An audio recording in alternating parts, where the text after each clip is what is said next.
We are aware of that, but we just fucking hate you anyway. Hope you die, bye. Ah! Ah!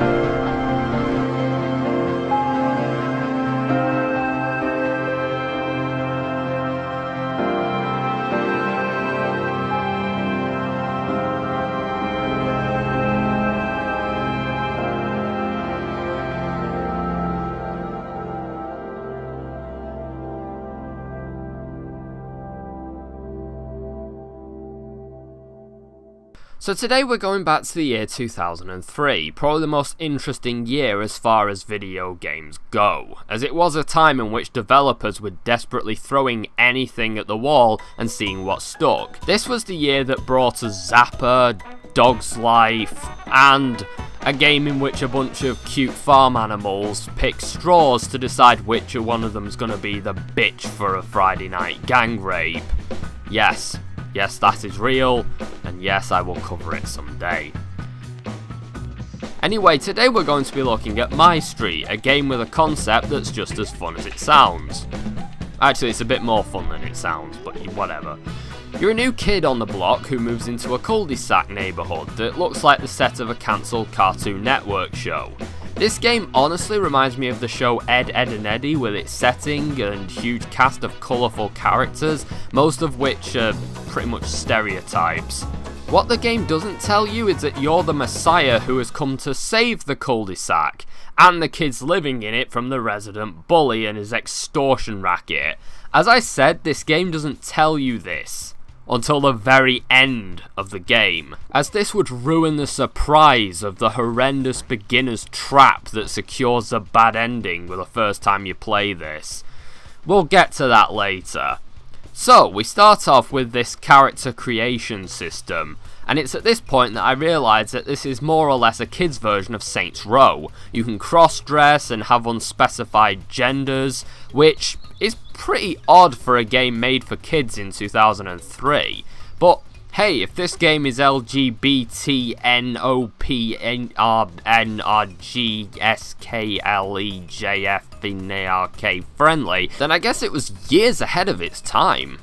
Actually, the Saints Row comparison isn't exactly way off, as the character's gender and personality resides entirely in the voice, just like in that game.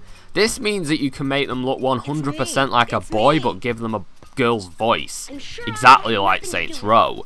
As tempting as this was, I decided to go for the best voice in the game instead, which is this Irish voice. I'm all about a bassin' game. You gotta love that shit. Now I decided to go for a self-insert, and I think I got my likeness down to a T. So now that I have my unfeasibly attractive Gary Stu ready, it's time to enter a name.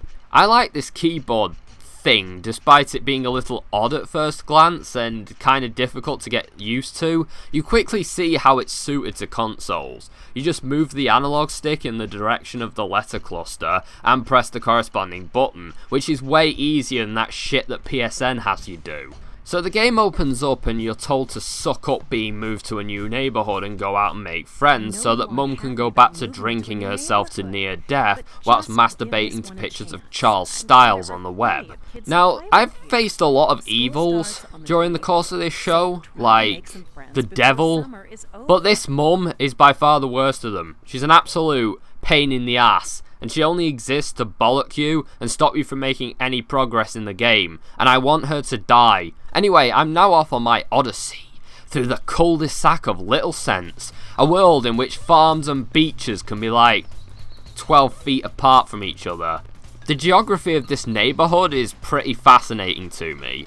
Not only is there no consistency as far as architecture goes, but several of these kids just don't give a fuck about laws. I mean, there's one kid with a nuclear cooling tower in his back garden. That's literally leaking nuclear waste. Like, I'm pretty sure that the government would have a problem with that. It's clearly blocking the view of the landscape at the very least, and thus needs to be shortened by a couple of feet to meet with planning permission laws. But whatever, we'll just roll with it. So, the first game that I can access is this weird nerdy girl who has electromagnetic marbles that she likes to play a game out of. This is the only game on the roster that makes zero sense to me, and I don't understand how it works on any level of reality. Like, are these marbles custom made to have magnetic properties? How the fuck is it the case that they can move around on their own? Do they have chips inside them or something? Oh, fuck it, who knows? I mean, the kid with a full chemical lab in his house, or the kid having parents who have a prized garden but are totally fine with them, and the rest of the neighborhood kids shredding it up on lawnmowers being a thing that exists in this world. But this one, this particular thing just doesn't make any sense to me. So the objective of this marble game is to attract as many marbles as possible with your magnetic field and then pull them towards the goal. It's a simple concept, but I find that the game is frustratingly difficult, especially at the later stages. You can get power-ups to help you and fuck everybody else up, but it doesn't really help you as much as it should. And this game, like many others, results in you failing because you have to watch your own score without noticing other people's. Or alternatively, you're so busy sabotaging others that you struggle to win yourself. I find this game to be quite frustrating at the best of times and not really very fun. It's not hard, but it's very easy to accidentally fuck up and have to do the whole segment again, which is disastrous because you're on a timer and you only have so many days that you can fuck up on before you end up getting the bad ending.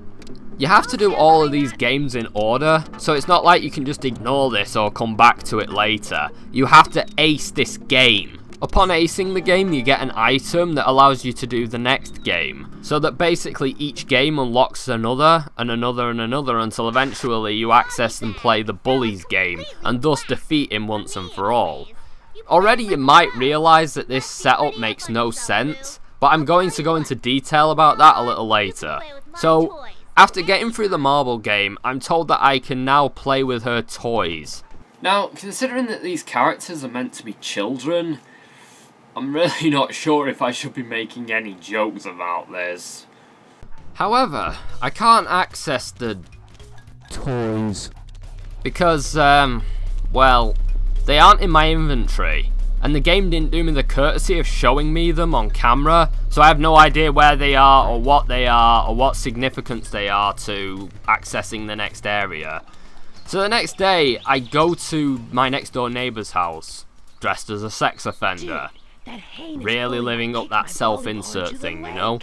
And anyway, it's there that I'm told that this dipshit lost his ball as the bully threw it onto the desert island opposite his house. Now, I don't know about you, but I'd think that if I lived in this house, I'd have the body strength necessary to swim over to the island and retrieve it, or at least have a rowing boat or a dinghy that I could go and get it. I mean, why have that bit of land if you aren't even going to use it?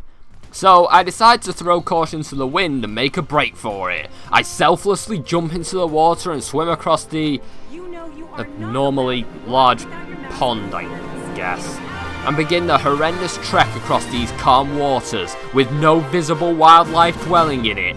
I know that this is an incredibly dangerous task, but someone's got to do it, and I am that someone. Oh, for shit. The one thing I didn't account for. My wet bitch mum. I really hate this mother character. I fucking despise her. She literally exists to curb stomp your fun and progress in the game. Like, you can be trying to work for money late at night, and you can literally be seconds away from making $5, only for her to yell at you to get your ass to bed. She also won't let you take things from other people's houses without their permission, even though person A clearly needs it, and person B clearly fucking doesn't. Step off, bitch. I rule this neighborhood. I could have you killed. I then learned that the toys that this bitch was talking about spawned directly behind her. Or maybe they were always there. I don't know. Anyway, I can take them and meet the minimum health and safety requirements to allow me to swim over to the island and retrieve the ball. Yay! So now I can play the volleyball game. One of the most frustrating games of them all. This one at least makes sense on a practical level, unlike the marble game, but it's possibly even more frustrating due to the fact that scoring isn't very obvious. I thought that volleyball was like tennis up until this, And now I understand that it's even more contrived, as I realise that points are only accumulated by making the other person fuck up and drop the ball.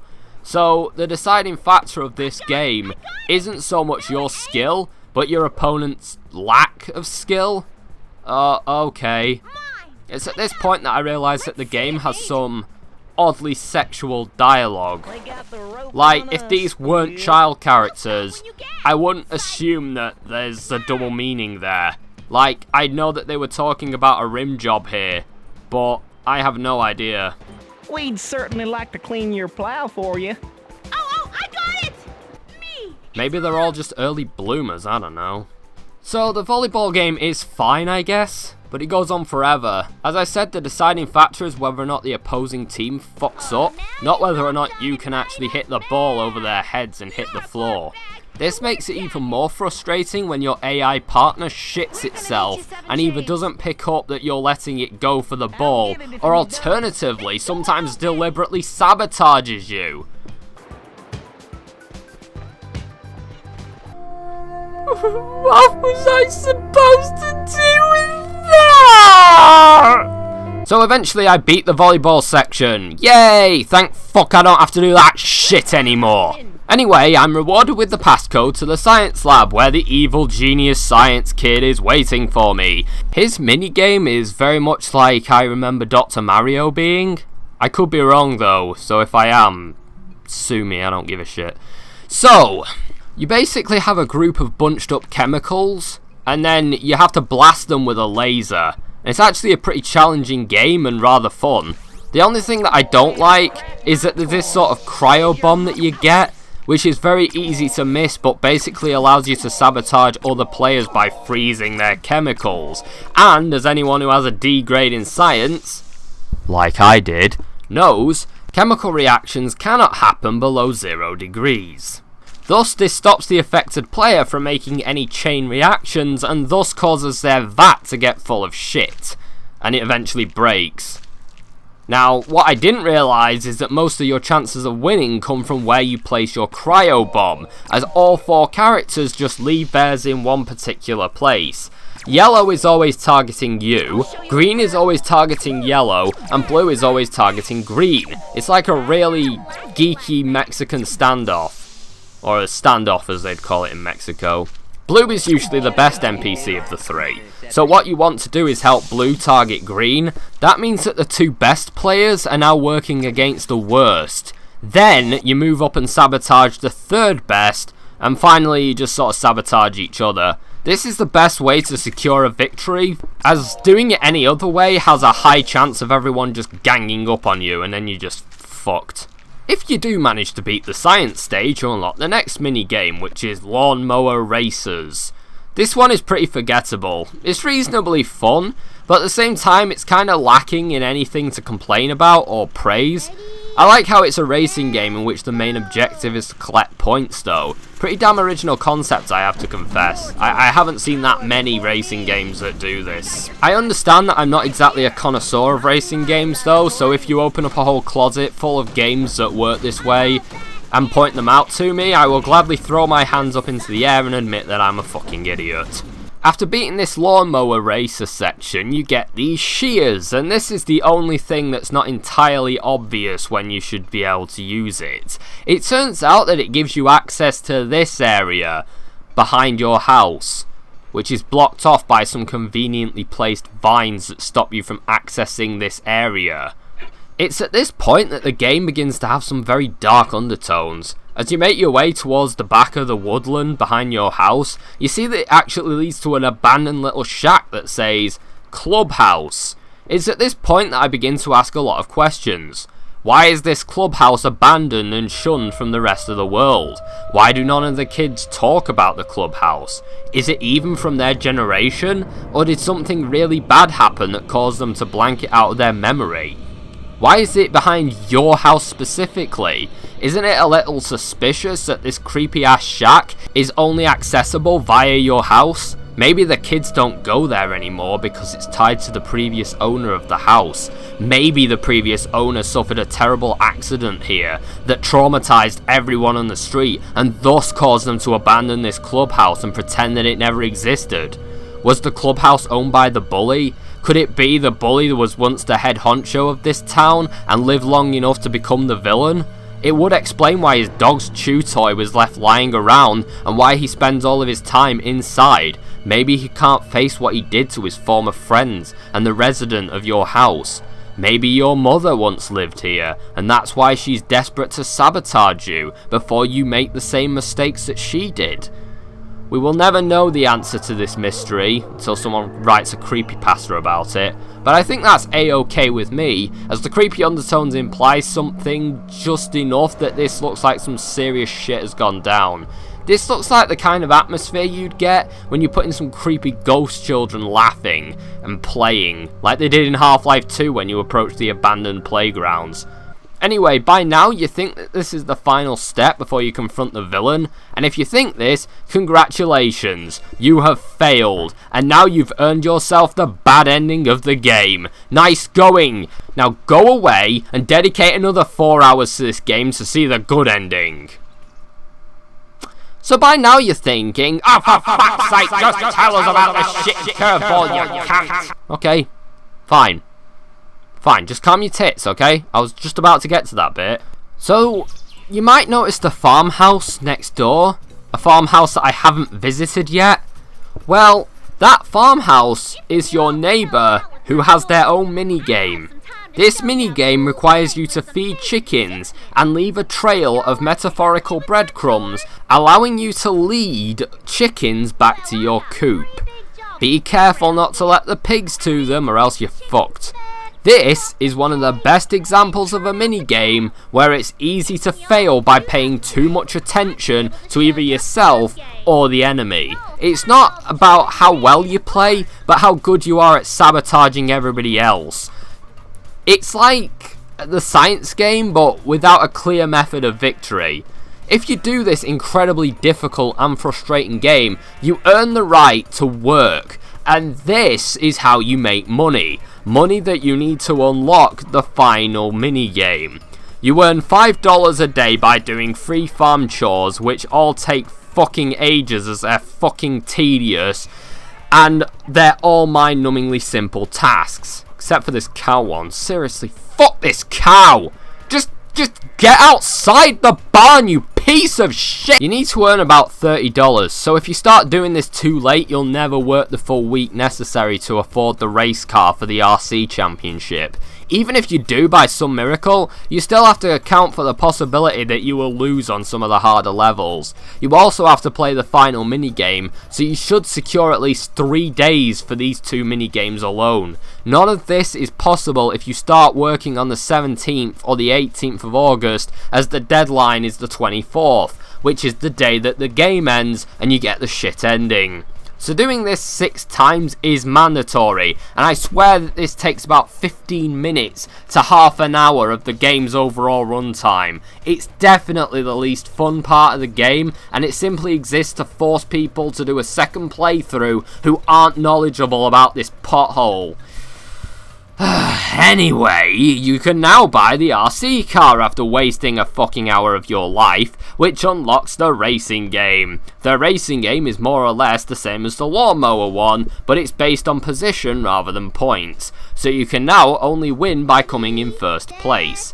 One thing that I do admire though is the fact that the tracks have 2 sets of races going on in different directions. This results in new challenges as you both end up facing each other off, crashing into each other, and sabotaging each other. I find it to be a quite interesting and innovative way to make the final race somewhat different to its predecessors, and I kinda like it. I've never seen anyone do this before, and again it forces the player to consider where their enemies are, as well as themselves and their immediate opponent. If you beat this game, the mechanical kid gives you the key to the bully's gate, and thus allows you to be able to face the bully himself in the final minigame. It's at this point that I had to stop and ask, what the fuck? It becomes clear at this point that these kids are fucking stupid. Like, they're fully aware that they have the means to stop the bully, but won't give it to you unless you... I don't even know. Are they looking for proof that you are a worthy messiah? Why the fuck did he give a shit? If some guy's offering to kill your enemy, you just let him. Also, how the fuck are a bunch of kids being picked on by one kid? How does this make any fucking sense, for fuck's sake? Okay. Okay. Just gonna get some pills. Fuck, right. Okay. We're at the end. Who gives a shit? Let's just move on. So finally we face down Butch the bully. Boy, I feel like picking on someone. And look over there. If it's not Cool Cat Maria. I mean, the bully who challenges us to a game of dodgeball, which is by far the most fun game of the bunch. It's exactly as you'd expect it to be, except there's a power-up that causes a fucking nuclear explosion. Boom! So after the bully dies, in a nuclear explosion I guess, he cries and then runs off inside to be further excluded by the other kids, and then school starts. And all of the little shit stains that try to sabotage you all the way through this game are there to greet you. The friends who hindered you this entire fucking time. They each have their own little ending scene in which they take turns in sucking your dick or pussy. I don't want to be sexist here. And the game finally ends with you going back to school. So that was my street. And how was it? It was okay for the most part. The game is rather pleasing aesthetically, and it has lots of character. It's pretty well detailed for its time, and it also has a very decent character creation system. The only thing that I feel lets this game down is how padded it is. There's only 7 minigames in this fucking thing, and in order to make it harder to beat, they more or less pad the runtime down with some monotonous bullshit that's designed to only artificially increase the length of the game from 1 hour to 4. Not to mention that some of these minigames are just not fun, and they lose the novelty very quickly if you're losing at them and struggle to advance. The characters also have this really dated fucking 90s speak, which was considered dated way back in 2003. According to most reviews, reviewers did not like it whatsoever, and I don't blame them. It's fucking stupid. It seems even more jarring now, given it is 15 years later, and games like this and Bratz are about as in with the kids these days as fucking William Shatner. To conclude, like Dog's Life, this game is unique and has rather interesting ideas at its core, and seems like it should be a lot more fun than it is. I can't say that the game just lacks effort, as there's clearly effort shown, but I feel like the developers just didn't know how to lengthen the game without making it feel excruciating at the same time. Games like this shouldn't even get boring, as you have more or less failed to make the game that's remotely engaging for kids if the kids themselves feel like they're aging as they play it. Despite my many criticisms, I do appreciate this game's effort though. I kind of miss this era where people would just take really obvious concepts and make them into games. Sadly, this just doesn't happen anymore, as publishing companies are so terrified of taking risks nowadays that they wouldn't let a flawed game like this see the light of day, or they'd cancel it after one installment going slightly awry. But hell, I'd rather play this or Dog's Life than The Order 1886 or Knack, because they're at least fun some of the time, and you can actually fail at these games. The game was developed by Deck 9, who used to operate under the name of Idle Minds, but nowadays they basically live to port Ratchet & Clank games, and have recently developed Life is Strange Before the Storm. It's a shame that they went on to only making ports, because I think they have potential to make some decent games, or at least some interesting ones. The concept of this game isn't too bad, and it's heavily flawed, but still, I don't think it's badly put together. In all honesty, I hope that we get another era like this one, where anything can happen again. It was a fun time to be a gamer, even though I was very young and couldn't buy most of these games. When all things weren't as predictable and things were a lot more experimental, it meant that you got to experience all different things through the medium. And now everything's just so similar. I hope to revisit this strange time again. I have so many games I want to talk about from this year, some of which will make your jaw hit the floor. I was originally going to end this thing on me saying something along the lines of, well, it looks like the little shit has gone back to school, but it's taken me this long to record the script, so, yeah, I'm a bit late for that. Shit.